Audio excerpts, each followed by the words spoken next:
আপনারা অনেকেই শুনেছেন যে চাল পরা দিয়ে চোর ধরা যায়। এটা আপনারা অনেকে দেখেছেনও, আমিও ছোটোবেলা অনেকবার দেখেছি যে চাল পরা দিয়ে চোর ধরা হয়েছে। তো আপনারা যখন আপনাদের কোনো মূল্যবান জিনিস চুরি হয়ে যায়, হারিয়ে যায়, তখন আপনারা কোনো হুজুর আলেম অথবা কোনো কবিরাজের কাছে গিয়ে 4-5 হাজার টাকা খরচ করে আপনারা এই চাল পরা নিয়ে আসেন এবং এই চাল পরা দিয়ে চোর ধরেন। তো আজকে আমি আপনাদেরকে এই চাল পরার নিয়মটা শিখিয়ে দিব। আপনারা চাইলে নিজেরাই এই চাল পরা পরে চোর ধরতে পারবেন 1 মিনিটের মধ্যে, খুবই সহজে।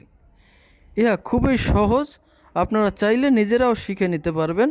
তো যদি শিখতে চান অবশ্যই আপনাকে সম্পূর্ণ ভিডিওটি দেখতে হবে এবং আপনারা চাইলে এই ভিডিওটি শেয়ার করে আপনার টাইমলাইনে রেখে দিতে পারেন, যাতে করে প্রয়োজনের সময় আপনি এই ভিডিওটি দেখে সঠিকভাবে সঠিক নিয়মে এটি প্রয়োগ করতে পারেন। এজন্য প্রথমেই আপনাকে কিছু আতপ চাল সংগ্রহ করতে হবে। এটা কোনো সিদ্ধ চালে হবে না। আপনি কিছু আতপ চাল সংগ্রহ করে সেটাকে ডান হাতের মুঠোয় নিয়ে এভাবে মুঠের উপরে রাখবেন, হাতের তালুতে রাখবেন। এরপরে আপনারা আয়াতুল কুরসি 7 বার পাঠ করে এই চালে 7টি ফু দিবেন। অর্থাৎ একবার পাঠ করবেন, একটি ফু দিবেন, আরেকবার পাঠ করবেন, আরেকটি ফু দিবেন।